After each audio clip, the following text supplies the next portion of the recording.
नमस्कार दोस्तों, मेरा नाम है बिट्टू और आप देख रहे हैं टेक्निकल बिट्टू फोन। पिछली वीडियो को प्यार देने के लिए बहुत बहुत शुक्रिया।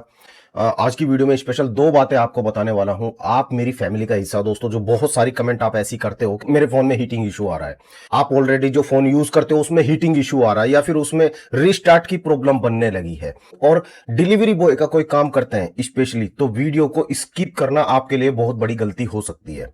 क्योंकि इस वीडियो में मैं आपको वो राज की बातें बताने वाला हूं जो आपको आज तक शायद किसी ने नहीं बताई होगी, इंटरनेट पे ये बात होगी भी नहीं। दो बहुत बड़ी प्रॉब्लम का सॉल्यूशन आपका बिट्टू भाई आज की वीडियो में देने वाला है। देखिए दोस्तों, मेरे पास दिन में है ना 2-3 कस्टमर तो ऐसे आ जाते हैं जिनके मोबाइल फोन में रीस्टार्ट की प्रॉब्लम आ रही होती है। देखो, आप या फिर आपका कोई फैमिली मेंबर रेडमी का फोन यूज कर रहा है और वो उसमें सैमसंग, ओप्पो, वीवो इनमें से कोई अगर चार्जर लगा रहा है, क्योंकि आप उसको अभी की अभी रोक देना। मैं आपको एक एग्जांपल से समझा देता हूं। मेरे पास एक कस्टमर आया फोन लेकर, उसका रेडमी का फोन था, ये वाला जो मैं आपको दिखा रहा हूं। इस फोन में रीस्टार्ट की प्रॉब्लम थी। कह रहा भाई जब भी गाने सुनता हूं रीस्टार्ट हो जाता है, कोई वीडियो चलाता हूं तो रीस्टार्ट हो जाता है, और अगर फोन किसी का आता है या मैं फोन करता हूं तो ये रीस्टार्ट मार जाता है अपने आप, बिना पावर बटन दबाए। फोन बंद होगा, उसके बाद दोबारा से ऑन हो जाएगा। और ऐसी ही चीजें दिन में मेरे साथ 10 बार हो रही हैं। जब भी कोई जरूरत का काम करता हूं ये रीस्टार्ट मारने लग जाता है। फोन गर्म हो रहा है, इसको ठीक करके दो। अब मैं एक मोबाइल रिपेयर वाला हूं, ऐसे ही हिंदुस्तान में लाखों मोबाइल रिपेयर वाले हैं। इस काम को करने के लिए 500 से 1000 रुपए तक का खर्चा मांग लिया जाता है। ठीक है, मैं बहुत सीरियस होकर वीडियो बना रहा हूं। ठीक है, बहुत जिम्मेदारी के साथ बना रहा हूं और ये सही बात है। और आप मेरे फैमिली के मेंबर हो, मैं चाहता हूं कि आपके पैसे बचे। ठीक है, आपके साथ ऐसी प्रॉब्लम ही नहीं आएगी तो फिर पैसे खर्च ही क्यों होंगे, ना। तो मैंने उस कस्टमर को कहा भाई एक सच्ची बात बताइए, तो चार्जर कौन सा यूज कर रहा है। उस बंदे ने मुझे चार्जर दिखा दिया। चार्जर था उसके पास वीवो का। मैं समझ गया इसके फोन के अंदर क्या दिक्कत आई है। मैंने वही दिक्कत ठीक करके दिखा दी। देखो, ये जो दिक्कत होती है ना, ये इस वाले रेजिस्टेंस से आती है। इसके लिए मैंने पहले भी आपके लिए 2-3 वीडियो बना रखी हैं। इसका जो थर्मल रेजिस्टेंस होता है ना, ये उड़ जाता है। ये अपनी कनेक्टिविटी देना बंद कर देगा ग्राउंड से। मतलब ये एक डीप लेवल की नॉलेज होगी ग्राउंड से। बाकी आप इतना समझिए कि ये एक पार्ट है, ये खराब हो सकता है आप किसी दूसरी कंपनी का चार्जर अगर रेडमी के फोन में लगाते हैं।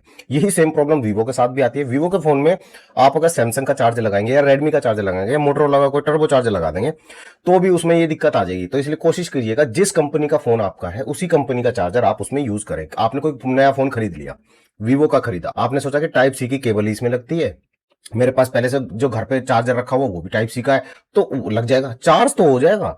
महीने 2 महीने होगा, मगर महीने 2 महीने बाद है ना, ये जो रेजिस्टेंस मैंने आपको दिखाया ये धीरे धीरे जलना शुरू हो जाता है।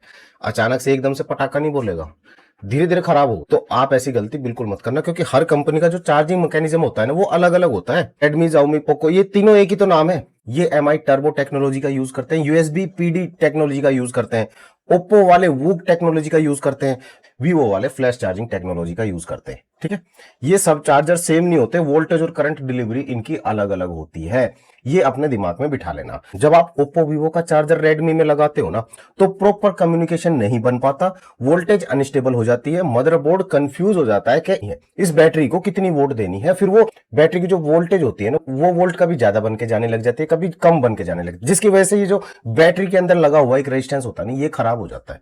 ठीक है, इसको मैंने आपको आसान भाषा में समझा दिया। ये गलती बिल्कुल मत करना, वरना आपके फोन में 3 दिक्कतें जरूर आएंगी। फोन रिस्टार्ट होगा, चार्जिंग में फ्लक्चुएशन होगी और लॉन्ग टर्म में आपके फोन की चार्जिंग आईसी डैमेज हो सकती है। ठीक है, इसीलिए एक बात गांठ मार के रख लो कि अगर आपके फोन में फास्ट चार्जिंग का ऑप्शन दे रखा है तो फास्ट चार्जर प्रॉपर कंपनी का ही यूज करना। और एक खास बात ध्यान रखना, लोकल कंपनी का फास्ट चार्जर मत खरीदा करो। ये सबसे घटिया चीज होती है मार्केट की। मेरे ख्याल है ये चीज आप समझ गए। अब मैं आ जाता हूं डिलीवरी बॉय के बारे में। भाई डिलीवरी बॉय वाले इतना पैसा बर्बाद करते हैं। एक तो ये महीने में इतनी मेहनत करके अपने पैसे कमाते हैं, उसके बाद फिर महीने में इनके 1000-2000 रुपए एक्स्ट्रा खर्च होते रहते हैं। इनके आज की वीडियो में ना पैसे बचा दूंगा, किसी ने बताई नहीं होगी आपको ये बात। हमारे सब्सक्राइबर फैमिली मेंबर में है ना बहुत सारे बंदे हैं डिलीवरी बॉय वाले, है ना। आज की वीडियो में आपसे लाइक और सब्सक्राइब मुझे जरूर चाहिए। आप जो सबसे बड़ी गलती करते हो ना दोस्तों, ये वाली जो रबड़ बैंड वाली जो गलती है ना, ये जो आप पेट्रोल टैंक पे एक फ्रेंडशिप बैंड बांध के उसमें मोबाइल घुसा देते हो, ये बहुत बड़ी गलती होती है। इसकी वजह से आपके फोन की डिस्प्ले खराब हो रही होती है। हम मोबाइल रिपेयर वाले हैं, मेरे पास मान लो हफ्ते में 3-4 बंदे ऐसे आ जाते हैं जो डिलीवरी बॉय वाले होते हैं और इनके फोन में है ना ग्रीन लाइन आ रखी होती है, या फिर येलो लाइन आ रही होती है, या पिंक लाइन आ रही होती है, या फिर डिस्प्ले पे डॉट बन के आ रहा होता है। या फिर डिस्प्ले के बेजल साइड में है ना आपको येलो टिंट नजर आएंगे, येलो कलर नजर आने लग जाएगा। ये किस वजह से होता है? ये धीरे धीरे इसी वजह से होता है जो आप ये उल्टे काम इसमें करते हो। पेट्रोल टैंक पर रबड़ बैंड बांध के रख देना, ये गलती बिल्कुल मत किया करो। मैं आपको प्रैक्टिकल भी दिखा देता हूँ। ये जो डिस्प्ले होती है ये एलसीडी डिस्प्ले है और ये एमोलेड डिस्प्ले है, ठीक है। एमोलेड डिस्प्ले देखो कितनी पतली होती है डिस्प्ले, है ना, ये इतनी पतली सी डिस्प्ले होती है। जब इन पर रबड़ बैंड टाइट से लग जाता है ना, इसको मैं एग्जांपल से समझाता हूँ। एक कस्टमर आया मेरे पास फोन लेके, उसने कहा भाई मेरे फोन में ग्रीन लाइन आ रही है। मैंने कहा भाई दिखा क्या दिक्कत है। मैंने कहा भाई फोन गिरा है? कह रहा नहीं। मैं कहा फोन अपडेट किया है? कह रहा नहीं। मैं कहा फोन पानी में गिरा है? नहीं भाई फोन पानी में भी नहीं गिरा, अपने आप ही दिक्कत आ गई यार फोन के अंदर। अभी मैंने 2 महीने पहले नया लिया था। अब सर्विस सेंटर गया, सर्विस सेंटर वाले कह रहे हैं ये तो हार्डवेयर प्रॉब्लम है, ये इसमें 8,000 रुपए खर्चा आएगा। तो मेरा बड़ा दिल दुखा इस बात पे। तो मैंने उसको वो सोल्यूशन भी बता दिया और आपको भी मैं ये सोल्यूशन बता रहा हूँ। अपनी बाइक पे है ना गलती से भी ये जो रबड़ बैंड आते हैं ना मार्केट में, इन्हें मत लगाया करो भाई। ये टाइट होते हैं, या तो ये थोड़े से ढीले रखो। अब इसमें कुछ बंदे अपना दिमाग चलाएंगे, कहेंगे कि नहीं यार ज्यादा टाइट नहीं होना चाहिए रबड़ बैंड, थोड़ा सा ढीला। भाई ढीला रखोगे फोन गिर जाएगा, फिर तो डिस्प्ले पूरी टूट जाएगी नीचे गिर गया तो मेरे हिसाब से तो आप ये जो रबड़ बैंड वाला सिस्टम है ना इसे लिया ही मत करो। देखो ये जो बेचने वाले होते हैं ना, ये तो बेवकूफ बनाने वाले होते हैं। ये तो ऐसे बंदे हो गए कि बस ये अपना फायदा देखते हैं। आपने पहले नहीं देखा था कि पेट्रोल पंप पे भी लिखा होता था कि भाई यहाँ पे फोन यूज करना मना है ना। आज के टाइम पे वहीं खड़ा होकर बंदा पेटीएम कर रहा होता है पेट्रोल डला के। अब नहीं कोई वहां पे पुलिस वाला आके कोई जूत बजाता कि भाई यहाँ पे पेट्रोल पंप फुड़वाएगा क्या तू। तो वो चीजें तो बेचने वाली बात हो जाती है ना। जब जहां प्रॉफिट दिखने लग जाता है ना, वहां फिर पब्लिक की प्रॉब्लम्स को खत्म कर दिया जाता है। तो इस चीज से मैं बताना चाहूंगा, बहुत सारे डिलीवरी बॉय है ना अनजान होकर इन रबड़ बैंड को, इन फ्रेंडशिप बैंड का यूज करने लग जाते हैं और अपनी बाइक में टांग के इनको घूमते रहते हैं। अब ऐसे में आपका सवाल ये होगा कि यार फिर हम फोन सामने ना लगाए तो हमें मैप भी देखना होता है, हमें डिलीवरी का एड्रेस भी देखना होता है, फोन नंबर भी, मतलब लोकेशन देखनी होती है। तो भाई उसके लिए फोन तो सामने होना चाहिए, वरना काम नहीं चल पाएगा, है ना। तो यही प्रॉब्लम है। आप जो बाइक के हैंडल पे जो शॉक प्रूफ स्टैंड आता है ना, वो मार्केट से खरीदो, वो टाइट करने वाला। बिना कवर के मोबाइल फोन को उस स्टैंड में मत लगाना, वरना फिर से वही गलती कर बैठोगे जो आप रबड़ के साथ कर रहे थे। फोन में कवर लगा हो, उस कवर के साथ ही आपको उस स्टैंड पे लगाना है, फिर उसको हल्का सा टाइट कर लेना है। और ये सस्ते के चक्कर में भाई बिल्कुल मत पड़ो। 20 रुपए का जो रबड़ बैंड खरीद के आप सोचते हो ना कि मैंने तो बहुत अच्छा जुगाड़ कर लिया, जुगाड़ नहीं है। आपका महीने 1.5 महीने में है ना, जब वो रबड़ दबी रहेगी ना डिस्प्ले के ऊपर, और आपने फोन खरीदा था मैं तो एमोलेड डिस्प्ले वाला फोन लूंगा, अब आपने एमोलेड डिस्प्ले वाला फोन ले लिया, अब आपने उस पर रबड़ मार रखे। भाई साहब रबड़ मारते ही ना वो धीरे धीरे जो एमोलेड डिस्प्ले के जो ट्रैक होते हैं ना, देखो यहां देखो ये लाइनें नजर आ रही हैं आपको, ये ट्रैक होते हैं आपके पिक्सल्स के।